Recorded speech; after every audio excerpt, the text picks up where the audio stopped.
Assalamualaikum warahmatullahi wabarakatuh. Kita lanjutkan perkuliahan pada sistem instrumentasi industri, sistem instrumentasi industri. Baik, pada pertemuan yang lalu saya ketinggalan materi tentang unit yang ada di dalam industri. Eh, jadi jika kuantitinya itu adalah frekuensi, maka satuannya hertz, namanya hertz. Jadi ada dua macam dari English dan SI. Nah, ini nanti untuk dibaca-baca, karena di perkuliahan berikutnya ada beberapa mata kuliah yang beberapa bagian yang kita akan membahas berhubungan dengan satuan di dalam eh, mata perkuliahan kita tentang instrumentasi industri. Jadi nanti mohon diperhatikan tentang satuan-satuan yang ada di sini, terutama yang PSI, kemudian force, dan sebagainya. Dan elektrik potensial, ini yang umum, ini volt. Jadi kita lanjutkan, maka dari perkuliahan sebelumnya, maka pada sesi ini kita akan membahas tentang proses kontrol. Jadi secara umum di industri itu ada dua jenis proses kontrol. Yang pertama adalah sequential control dan continuous control atau kontrol yang berkelanjutan. Nah, sequential control ini jika diartikan secara sederhana ialah sebuah proses yang akan bekerja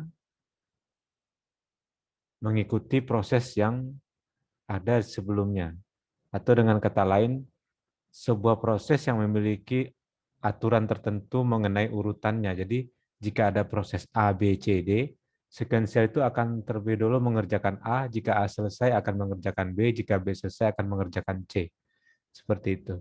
Sedangkan continuous control ini adalah sebuah sistem yang berkelanjutan yang memonitoring dan mengatur proses variabelnya. Mungkin proses variabel yang dimaksud di sini adalah bisa jadi feedback dan set point-nya berdasarkan input yang digunakan. Jadi sistem yang bersifat berkelanjutan.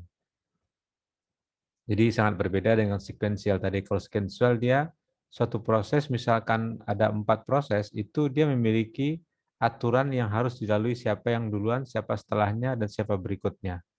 Ya, seperti itu. Kemudian sequential control. Jadi ini adalah contoh dari sequential proses kontrol. Misalkan terdapat tangki A, B, dan C.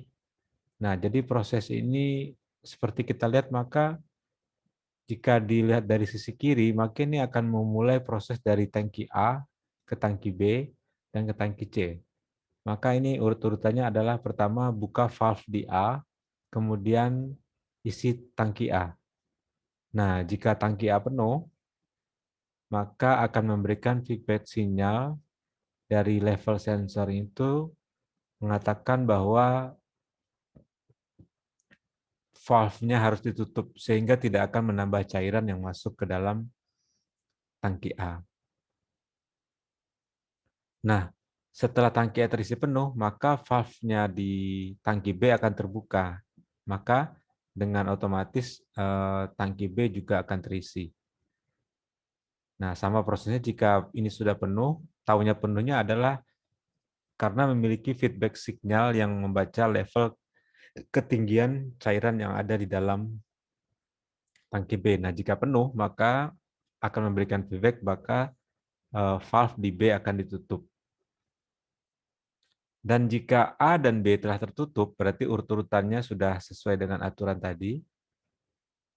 Jika A dan B telah tertutup, maka valve C dan valve D akan terbuka. Jadi valve C ini adalah pembuangannya, dan valve D ini adalah pembuangan untuk B. Jadi akan terbuka. Maka ini akan masuk mengisi ke dalam tangki C. Nah, jika di tangki A dan B liquidnya telah kosong, maka otomatis C dan D akan tertutup kembali dan proses mixer akan dilakukan. Nah, seperti ini.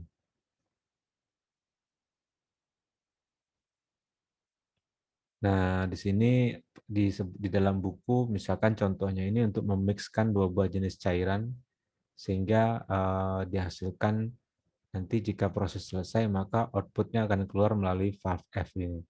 Jadi semua kegiatannya itu runut dari A, B, kemudian di mix di C, kemudian ada mixernya diolah. Setelah proses pencampuran selesai maka akan dikeluarkan melalui F. Jadi ada urut-urutannya. Jadi harus ada yang duluan, siapa yang pertama dilakukan, kemudian selanjutnya apa, dan itu mesti urut prosesnya. Nah, continuous control itu yang proses yang dilakukan secara berkelanjutan. Tetapi ini bisa dibagi menjadi dua kategori, on-off action dan continuous control. On-off action ini biasanya umumnya untuk proses yang bersifat fix, tidak akan terjadi perubahan, jadi hanya membutuhkan on dan off saja. Jadi continuous process control ini digunakan secara berkelanjutan untuk mengontrol besaran atau parameter fisik dari sebuah material. Dan parameter diukur dengan instrumentasi atau sensor dan dibandingkan selanjutnya dengan set value-nya. Jadi ini adalah activity dari continuous control process. Jadi boleh saya ulangi bahwa di continuous process action ini dilakukan pengukuran atau mengontrol besaran fisik mengukur besaran fisik yang ada di output parameter dari sebuah material, dan setelah parameter itu diukur dengan teknik instrumentasi atau bisa juga dengan sensor. Kemudian kegiatan dari continuous control diakhiri dengan membandingkan nilai yang terukur tersebut dengan set value-nya yang diinginkan. Nah, ini contohnya, tapi ini ada yang automated control system dan continuous control system. Kalau yang automated control system ini misalkan untuk pengisian cairan dalam tank seperti ini, maka dia memiliki sensor, level sensor, kemudian ada sensor yang bertujuan untuk mengukur variabel ketinggian air yang ada di sini. Kemudian ini ada untuk melewatkan cairan yang masuk. Kemudian ada valve, dan juga di sini bisa dihitung dengan sensor flow untuk mengetahui besaran cairan atau volume cairan yang masuk ke dalam sini. Nah, sedangkan ini yang otomatis. Sedangkan untuk yang continuous contohnya untuk pengendalian seperti ini ada cairan yang masuk ke dalam di fluid A seperti ini.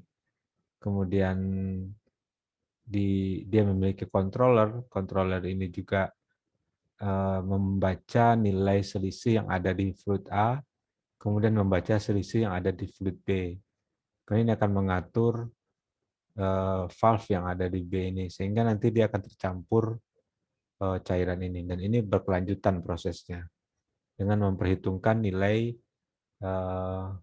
input valve yang ada di sini, sensor yang ada di sini. Kemudian kita masuk ke tahapan berikutnya dari perkuliahan kita, yaitu tentang instrumentasi dan sensor. Nah, ini bagian yang sangat penting sekali. Kenapa? Kita harus mengetahui terlebih dahulu apa yang akan kita ukur di dalam melakukan instrumentasi. Terutama nanti akan kita bahas juga di bagian sensornya. Jadi, setiap melakukan pengukuran, kita harus tahu dulu basicnya apa. Ini apa yang akan kita ukur. Kita harus menggunakan alat ukur apa.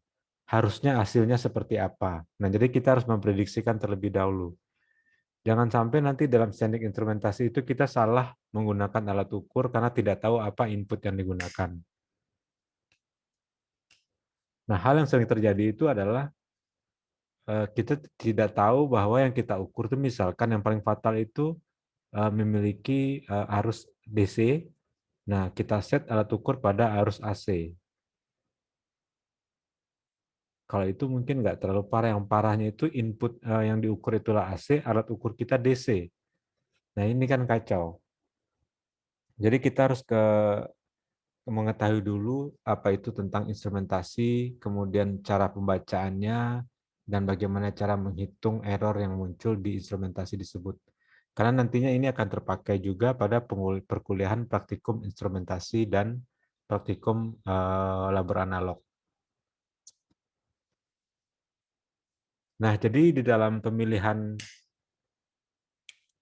instrumentasi, instrumen yang digunakan, instrumentasi adalah prosesnya, instrumen adalah alatnya. Jadi pemilihan dalam device dalam melakukan pengukuran itu sangat sulit dilakukan jika tidak mengetahui dengan baik proses yang ada di sana. Nah, ini keyword-nya. Jadi kita harus tahu terlebih dahulu prosesnya. Nah, di dalam instrumentasi itu nanti kita mengenal istilah akurasi.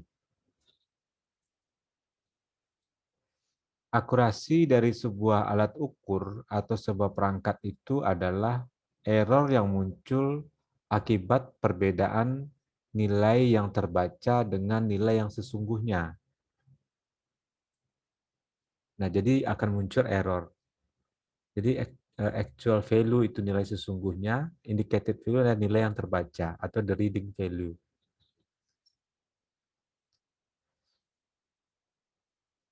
Atau bisa juga dikatakan akurasi itu adalah digambarkan sebagai perbandingan antara indicated reading to a non standard. Jadi itu maksudnya adalah suatu nilai akurasi itu adalah perbandingan antara nilai yang terbaca dengan nilai satuan standarnya. Nah, seperti itu juga bisa dikatakan tentang akurasi. Nah, nanti misalkan nanti bermain dengan sensor, nah itu kita harus paham sekali tentang akurasi ini. Kita harus mengetahui misalkan nanti dari akurasi yang didapatkan dari pengukuran kita itu berapa error yang muncul nanti. Nah, akan ke sana nanti ininya, kaitannya. Kemudian akurasi tersebut tergantung dari linearitas, hysteresis, offset, drift, dan sensitivitas.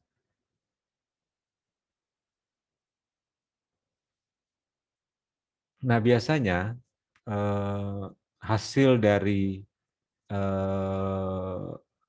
nilai dari akurasi tersebut itu dinyatakan dalam bentuk plus minus dari nilai yang sesungguhnya.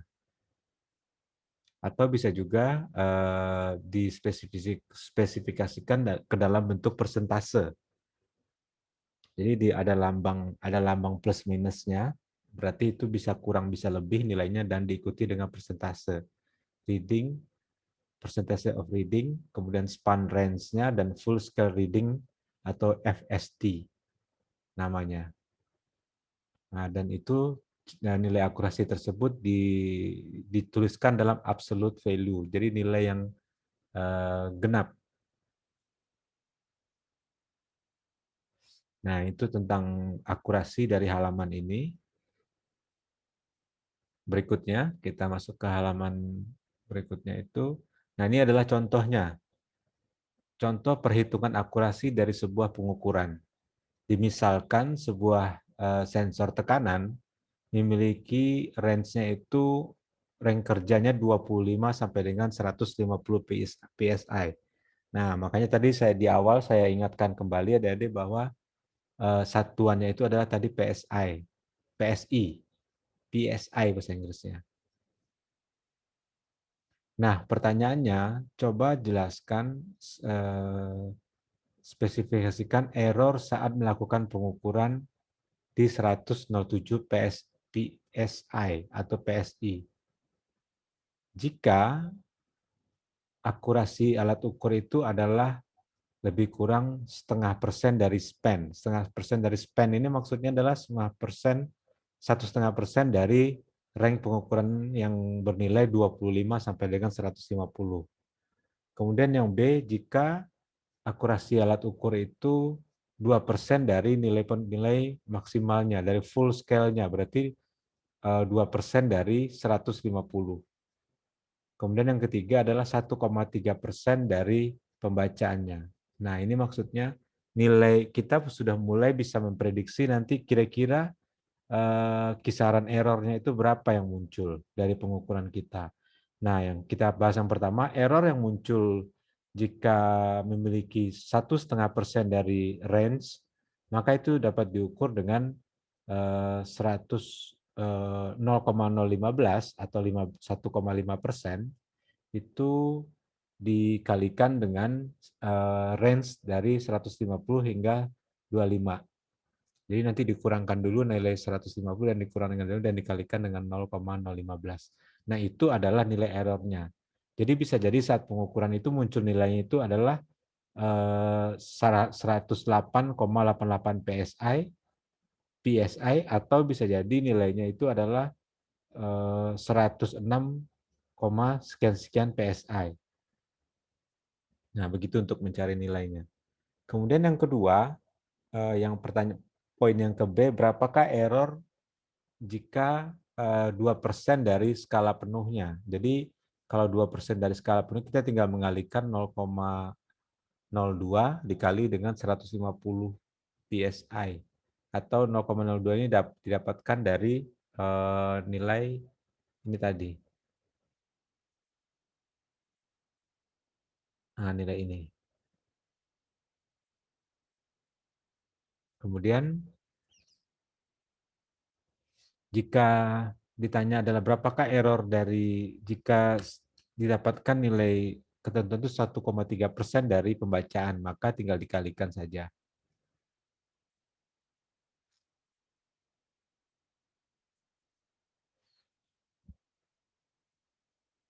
Baik.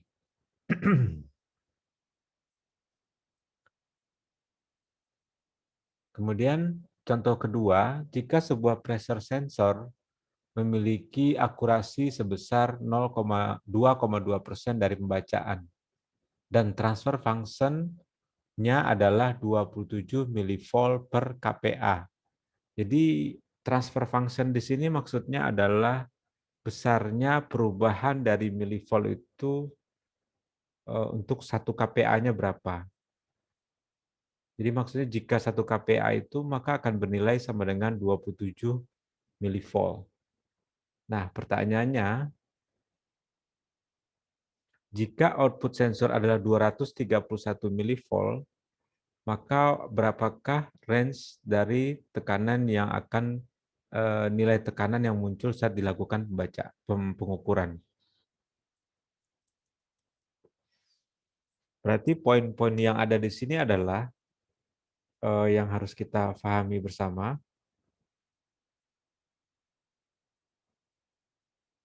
Oh, tidak muncul ya ininya.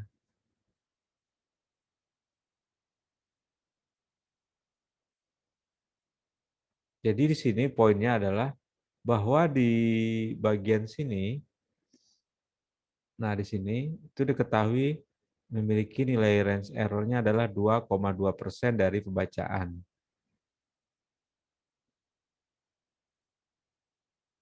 Saya perbesar saja. Nah, begini.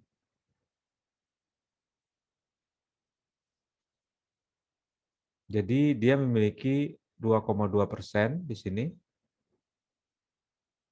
dari pembacaan. Kemudian transfer function ini adalah keyword berikutnya. Dia memiliki transfer function. Berarti transfer function itu akan menyatakan, oh bukan, halaman berikutnya. Nah, transfer function ini, transfer function itu memiliki nilai sebesar 27 mV per kPa. Ini maksudnya setiap kenaikan 1 kPa itu dia akan bernilai 25 mV, 27 mV. Nah, berapakah nilainya jika saat itu sensor terbaca 231 mV seperti ini? Nah, itu pertanyaannya. Nah, cara mengukurnya, menghitungnya adalah maka 231 ini kita bagi dulu dengan transfer function-nya bernilai 27 kPa ditambah dengan 2,2%. Nah, 2,2% kita dapatkan dari sini tadi, sehingga didapatkan 8,5 kPa dari 2,5%. Nah, jika ingin mengetahui range pengukurannya, maka kita tinggal menambahkan 2,2% dari 8,5 dan dikurangkan 8,5 kPa dikurang dari 2,2%. Sehingga hasil pengukurannya itu adalah range-nya bisa jadi dari range 8,3 sampai dengan 8,67 kPa. Jadi ini adalah pengukuran minimumnya, minimumnya, dan ini adalah maksimum. Seperti itu. Nah, berikut contoh berikutnya. Nah, ini contohnya agak unik lagi. Di dalam pengukuran sistem temperatur, transfer function ini diketahui bernilai 3,2 milivolt per kp, milivolt per K. Dengan ininya adalah nilai akurasi ada 2,1%. Dan akurasi transmitter, nah jadi ini sudah menjadi sebuah sistem. Jadi di sini maksudnya adalah ada dua buah parameter di sini. Yang pertama itu adalah tentang temperatur. Kemudian temperatur ini akan dikirimkan melalui sebuah transmitter, di mana masing-masing ini memiliki nilai error sendiri-sendiri. Misalkan untuk si sistem pengukuran temperatur memiliki error 2,1, sedangkan untuk transmitter itu memiliki error sebesar 1,7. Nah, pertanyaannya, jika ini dikirimkan, berapakah nilai error yang nanti akan muncul di bagian receiver-nya, total error-nya, atau sistem akurasinya nanti? Maka akurasi secara keseluruhan itu adalah kita tinggal menjumlahkan dan dibagi dua. Jadi caranya itu adalah misalkan di sini akurasi sama dengan, jadi akurasi yang pertama yang 2,1%, kemudian ditambahkan dengan akurasi yang kedua bernilai 1,7% kuadrat. Nah, ini hasilnya lebih kurang adalah 2,7%. Dan ini plus minus. Jadi inilah akurasi yang didapatkan saat data itu sampai di receiver. Nah, seperti itu. Dan poinnya ada ingat lagi, di sini bahwa tadi ada yang istilahnya itu adalah, tadi kita mengenal di dalam itu transfer function.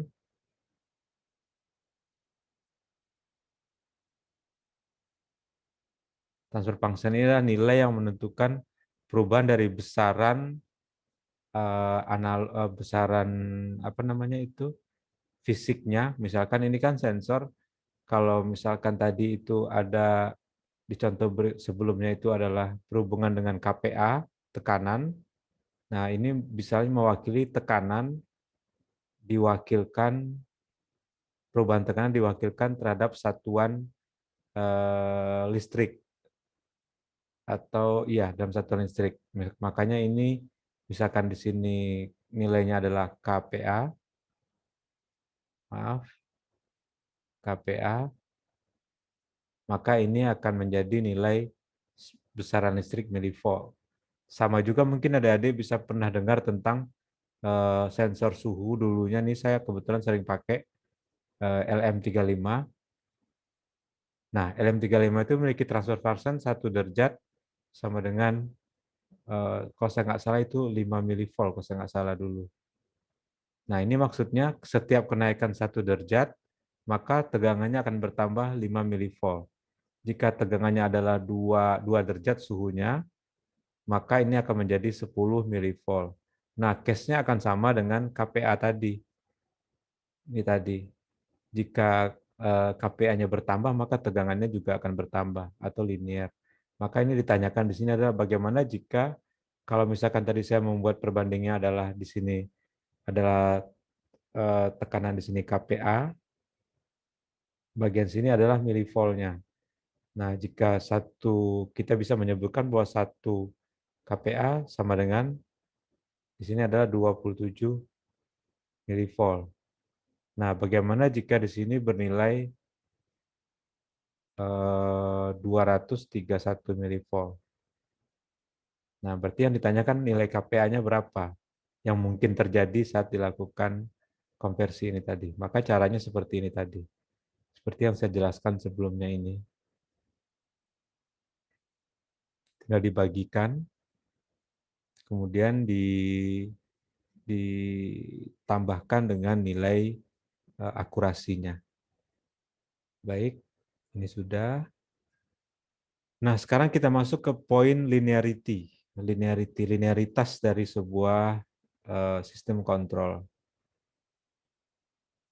Jadi linearitas itu adalah sebuah pengukuran terhadap proporsionalnya antara atau keseimbangan antara actual value atau nilai yang sesungguhnya dari variabel yang akan diukur terhadap output dari sebuah instrumen. Jadi linearitas, saya ulangi lagi, linearitas itu adalah suatu perbandingan, pengukuran dari suatu pengukuran terhadap proporsionalnya atau untuk mengetahui proporsionalnya antara nilai yang muncul lagi ini, nilai yang sesungguhnya actual value dari variabel yang akan kita ukur, yang akan diukur terhadap output dari instrumen sesuai dengan range-nya. Jadi poinnya linearity itu adalah, kalau boleh saya tuliskan di sini,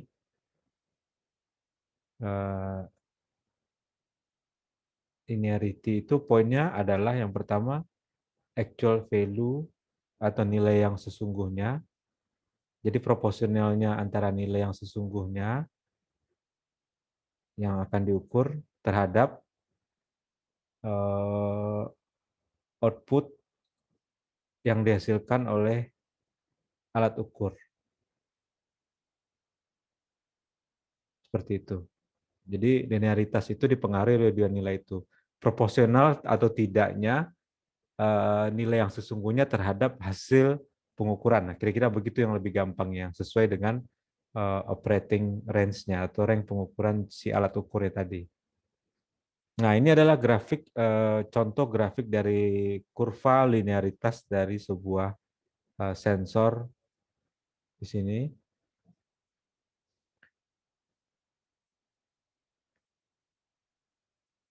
Kemudian cara membandingkannya itu di sini, maka kurva tersebut dibandingkan dengan, nah ini harus adik-adik harus bisa sedikit tentang permainan di statistik pada best strike of fit line. Nah ini maksudnya di sini. Kemudian dikatakan di sini bahwa jaraknya, selisihnya, perbedaan jaraknya antara dengan yang ideal itu adalah 4 cm per min.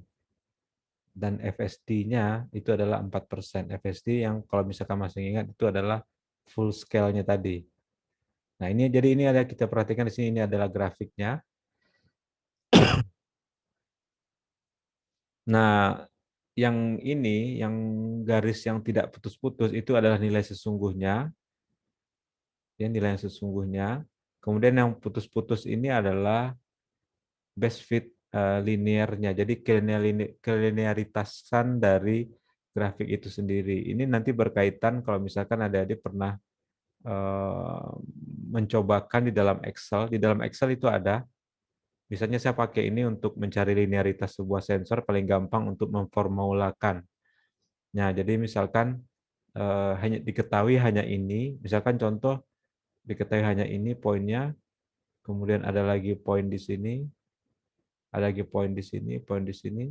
Kemudian kita ingin tahu sebenarnya range pengukuran itu berapa, maka bisa ditarik garis putus-putus ini. Garis putus-putus ini. Nah, ini bisa dilakukan di Excel dengan kalau misalkan adik-adik pernah lihat itu tentang linear regressions. Nah, tentang ini.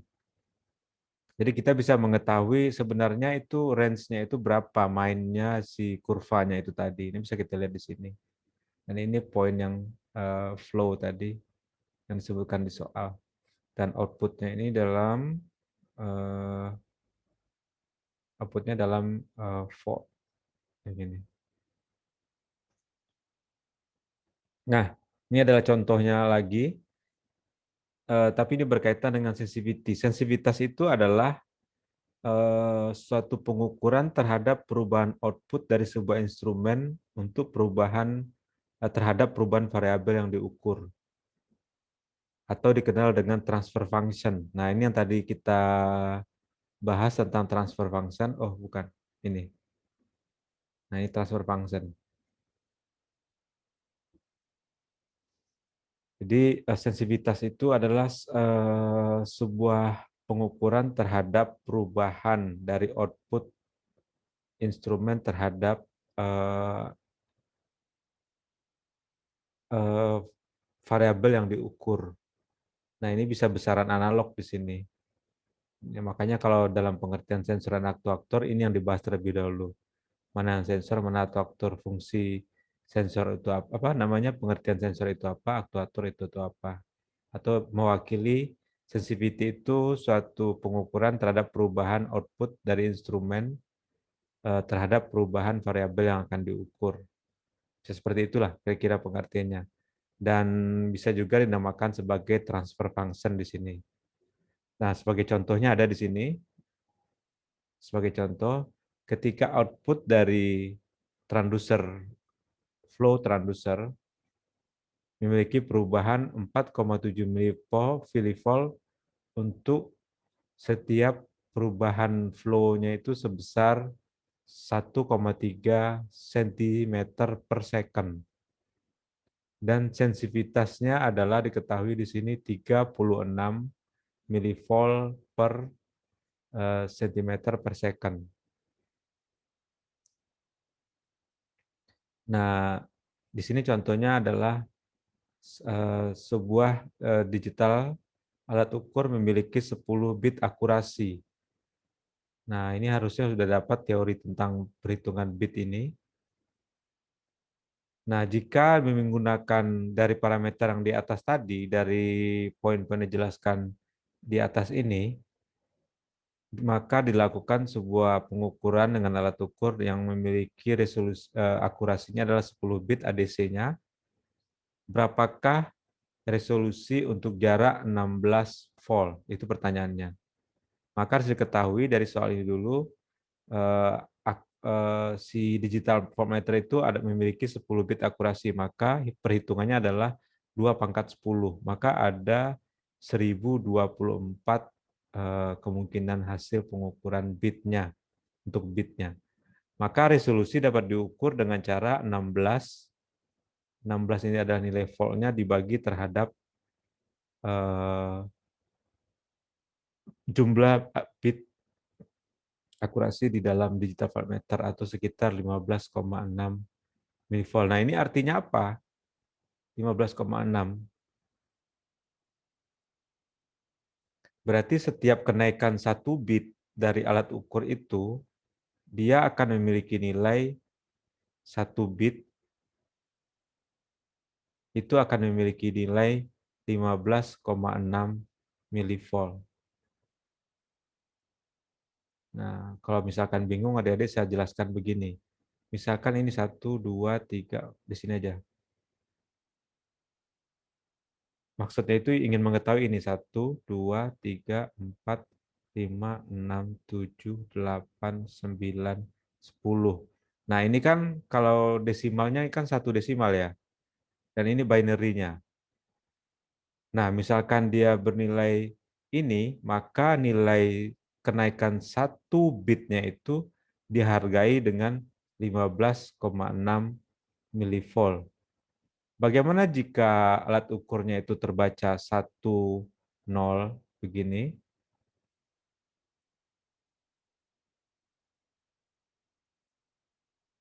Maka harusnya tegangannya adalah 15,6 dikali 2. Berarti 12, 10, 11, 31 ya, 2 milivolt. Berarti voltnya itu sekitar sekian. Nah, inilah yang akan dibaca nanti dengan si alat ukur tadi, berapa nilainya. Oh, maaf, ini berarti ini contoh yang pertama tadi. Saya kelewat. Jadi ini perubahannya adalah 4,7 milivolt untuk maka sensitivitas ada 3,6. Berarti ini tinggal dibagi, tinggal dikurang. Nah, ini beda tadi. Ini soal yang berbeda dengan ini. Kalau ini pertanyaannya saya gampangkan begini, saya ulangi. Ada sebuah alat ukur dengan memiliki 10 bit akurasi. Berapakah resolusinya untuk 16 volt range pengukuran?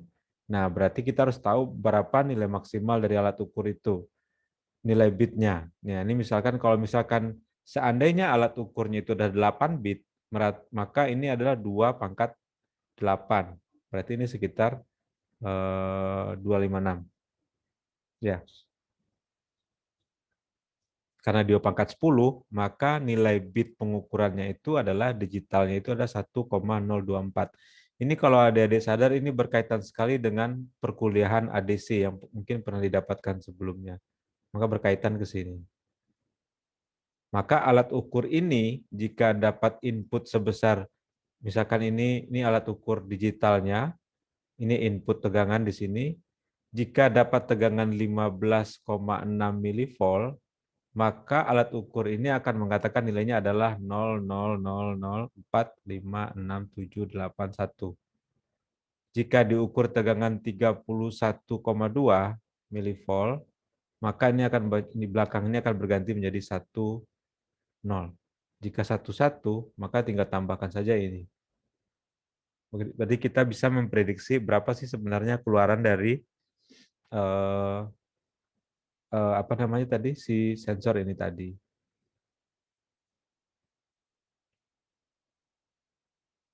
Nah, kita lanjutkan. Udah nggak banyak lagi halamannya. Nah, kemudian sedikit lagi tentang analog dan digital data. Nah, ini penting sekali. Analog dan digital data.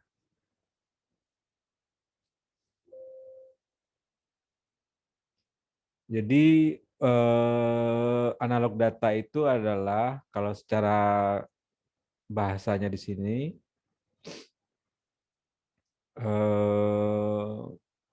puncak dari sinyal yang direpresentasikan oleh tegangan ataupun arus dari amplitude di dalam analog sebuah sistem. Jadi sudah bisa dipastikan bahwa jika data analog itu kemungkinannya itu nilainya hanya ada dua, kalau nggak voltage, kalau nggak current. Nah itu yang dikatakan sebagai analog data. Nah kemudian ada juga istilah analog processing di sini. Nah sama dengan digital signal processing, dia juga memiliki harus memiliki linearisasi, sensor dan segala macam. Oke. Nah ini contohnya. Ini contoh untuk yang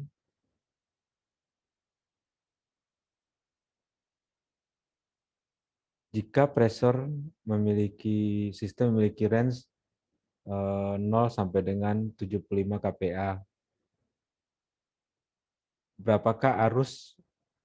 Berapakah nilai arus yang sebanding dengan 27 kPa? Jika transducernya itu memiliki output 4 sampai dengan 20 milivolt. Jadi kita bikin begini, diketahui sebuah sensor tekanan itu memiliki range output kisaran 0 sampai dengan 75 kPa. Nah, sedangkan transducer itu, sensornya tadi, berarti sebelah sini nih letaknya nih. Dia memiliki range pengukuran 4 sampai dengan 20 milivolt. Artinya, saat sensor ini bernilai 75 kPa, maka harusnya dia bernilai 20 milivolt. Dan jika terbaca tekanannya adalah 0 kPa, maka harusnya terbaca di sini adalah 4 milivolt. Jadi ini analognya, dan ini bagian yang digitalnya, hasil konversinya maksudnya. Maka jika kita hitung, maka range nilai dari ini adalah sudah pasti ini adalah 75, ini dari 4 sampai dengan 20 milivolt, ini adalah 16 milivolt. Seperti itu. Nah, pertanyaannya sesuai dengan soal berapakah nilai nilai oh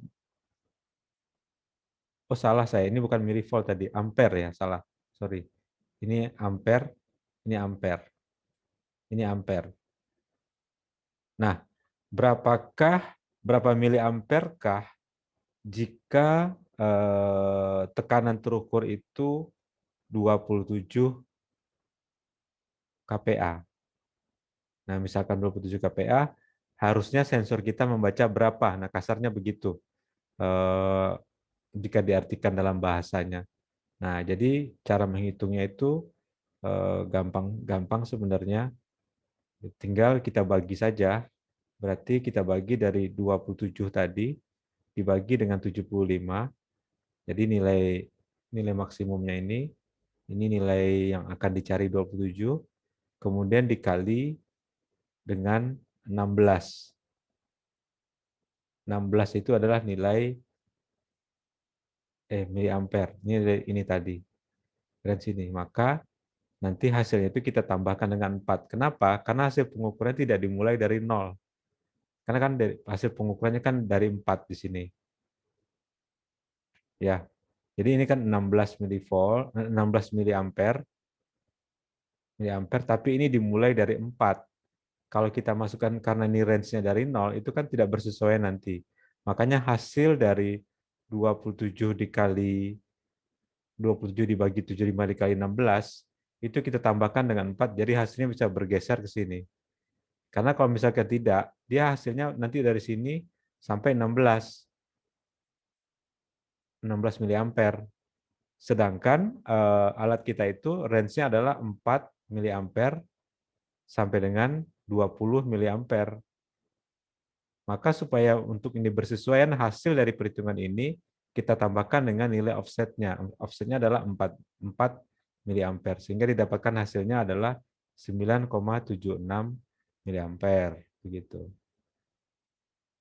Nah, kemudian untuk digital data seperti yang tadi, kalau analog data tadi umumnya amplitudenya itu atau puncaknya itu biasanya ditandai dengan perubahan arus dan tegangan. Kalau di digital data itu yang harus diingat itu direpresentasikan dalam bentuk bilangan biner dalam digital system. Jadi digital data, apakah yang dikatakan digital data? Kalau kasarnya, berarti nilainya adalah biner. Nah, caranya bagaimana sehingga dia menjadi data digital data? Nah, jika ini adalah data analog,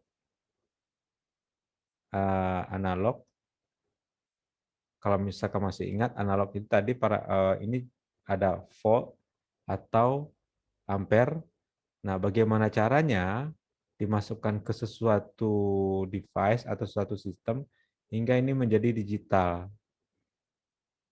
Digital itu dalam artian hingga dia berupa nilai-nilai biner tergantung dari device-nya tadi. Misalkan, misal kita masuk ke sini dulu. Jadi, bagaimana cara mengkonversikannya? Maka kita perlu suatu metode atau device dinamakan dengan ADC, Analog to Digital Converter. Nah, ADC inilah yang memiliki parameter yang seperti di contoh sebelumnya itu outputnya ini berapa nilai binary-nya, 2, 3, 4, 5, 6, 7, 8.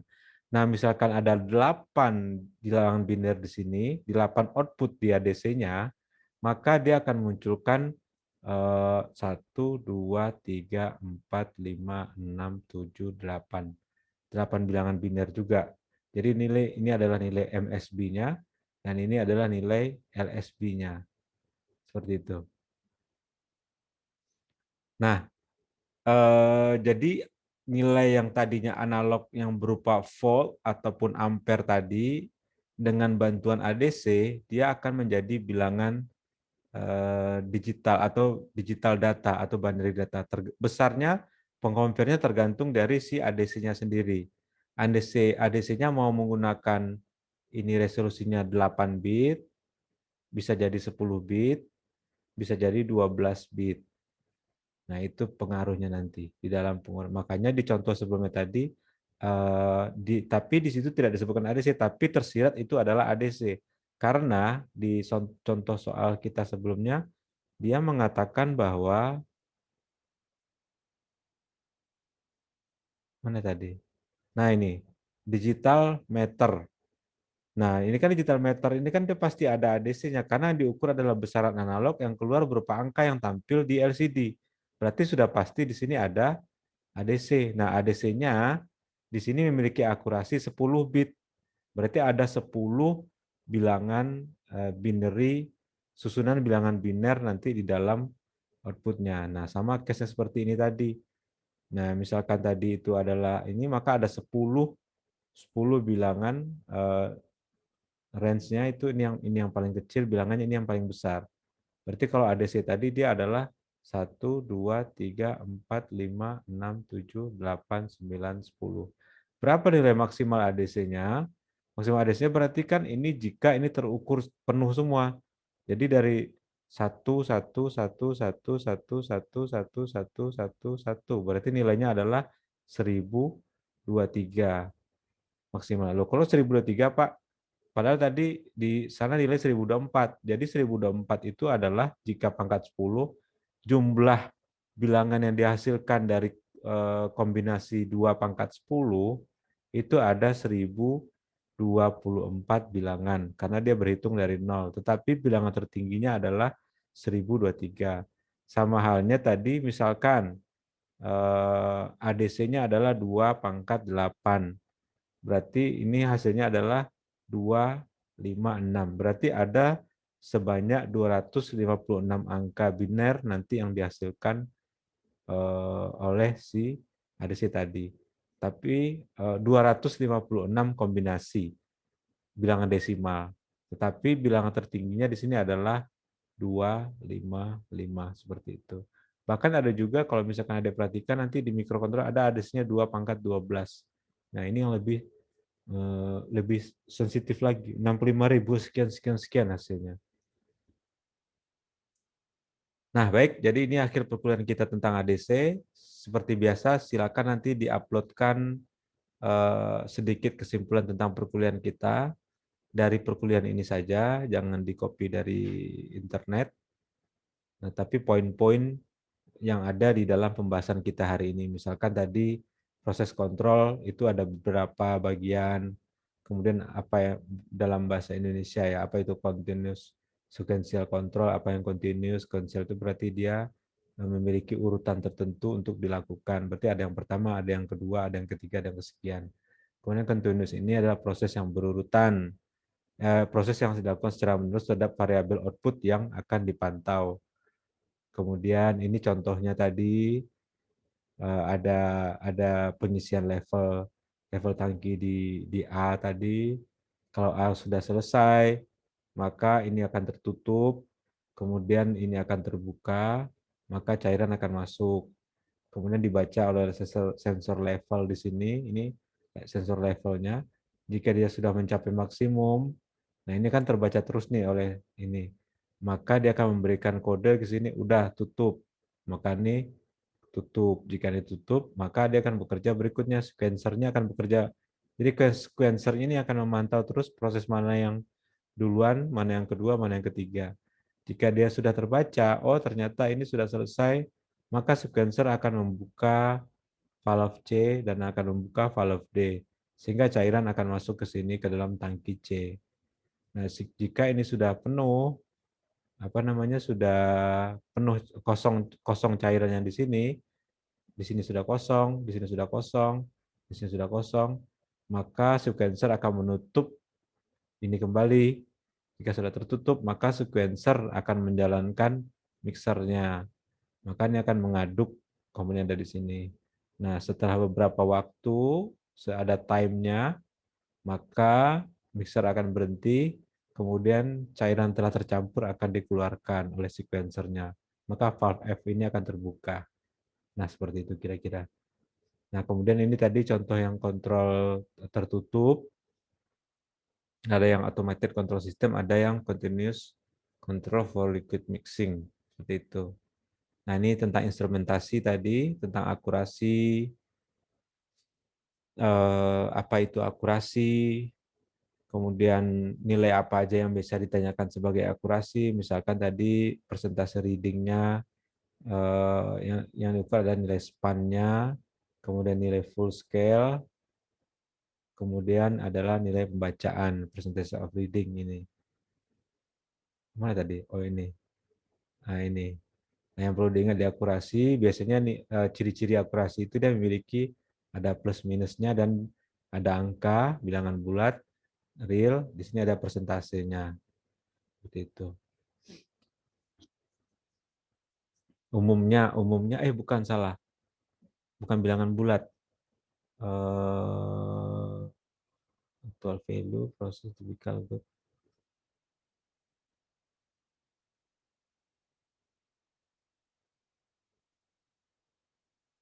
Oh, maksudnya di sini adalah si output dari nilai akurasi itu bisa jadi diekspresikan sebagai nilai yang absolut. Absolut salah itu tadi maksudnya. Jadi bisa saja dalam bentuk berkoma. Nah, ini contohnya tadi. PSI, ini contoh grafiknya, linear fit-nya. Kemudian kita bahas tentang digital. Oke, silakan nanti dikumpulkan tugasnya ke Sespada, cukup dengan satu lembar saja atau ditulis tangan juga boleh, diuploadkan ke assignment-nya. Oke, terima kasih. Assalamualaikum warahmatullahi wabarakatuh.